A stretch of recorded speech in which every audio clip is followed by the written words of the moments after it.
Good evening from BBC Points West. Our headlines tonight. Donations and aid collected in Bristol make their way to London to help the victims of Grenfell. Costly crop circles. After 30 years, one farmer has had enough of these appearing on his land.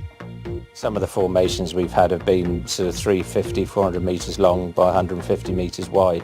And, that's quite a lot of crop. You're getting on from, probably getting on for an acre. And plenty of dry weather in the coming days right across the Points West region. There will be some cloud at times too. And lunchtime. Both men were pronounced dead at the scene. Now, this is the latest crop circle to appear on Tim Carson's farm in Wiltshire. He says the circles have cost him £120,000 in damage over the past 30 years. So now he's destroying them so people can't see them. Sally Chandler reports. This is the first crop circle I've ever been inside. Carved into the wheat on this farm in the Pewsey Downs, it's certainly striking from above. But look more closely and it's more than a mysterious sight.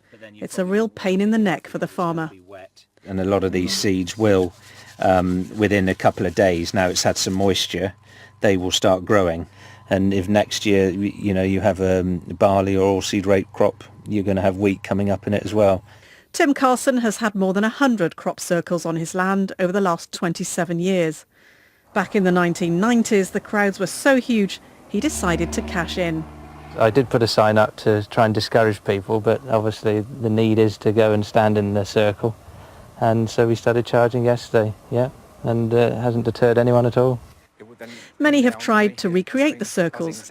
Some want to believe they're the work of aliens. Then it would hover and then gradually, sort of, if you can imagine it, materialise into a saucer-shaped object and then gradually come down, hover, then probes would come out of the sides and probe into the crop. But in 2017, for Tim Carson, the novelty's worn off.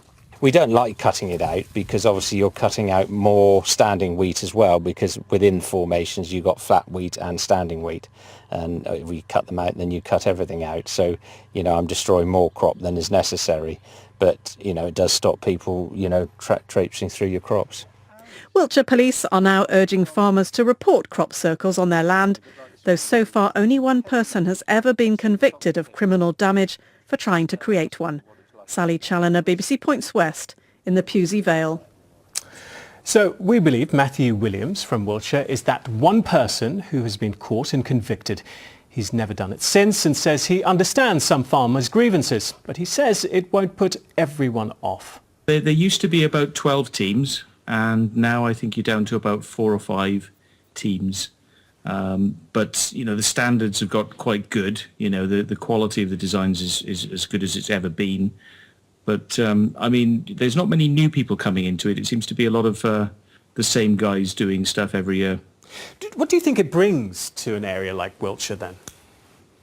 Well, I think Wiltshire is special because it has things like Stonehenge and Avebury, and in the past, I suppose the people who would have been making things like that may have been artistically inclined and, sort of like the people who are doing it today. They're trying to put their mark on the land.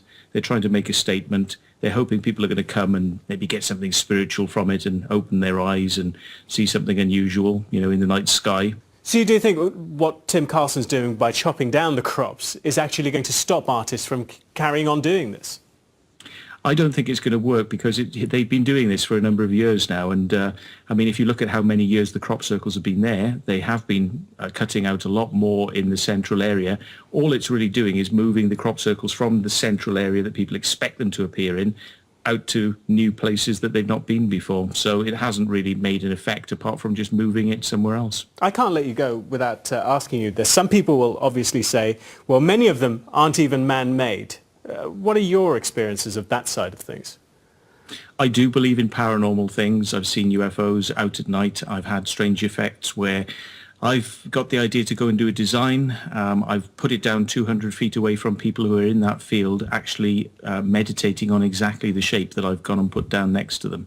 I think that realistically, paranormal things happen all the time in crop circles around Wiltshire. It's just one more facet that people need to look into. And man-made, it doesn't matter. It still, brings people to the area and they have genuine paranormal experiences. Matthew Williams, thank you. Well, onto other strange things in the night, and police say they've had numerous calls about a pig wandering around Gloucester. It's not clear if this is actually a boar. It was walking down Westgate Street early this morning. Police say it could be a pot-bellied pig, which was seen in another part of the city yesterday. A new exhibition in Gloucestershire is highlighting just how difficult it can be to spot a fake masterpiece. Forged paintings, which were copied for a television series, have gone on show at the Wilson in Cheltenham. The exhibition was put together by a former detective in Scotland Yard's Art and Antiques Crime Unit. I think you'd be lying if you didn't say some of the skill involved in replicating these works isn't impressive. It is impressive, but what we've always said, and the more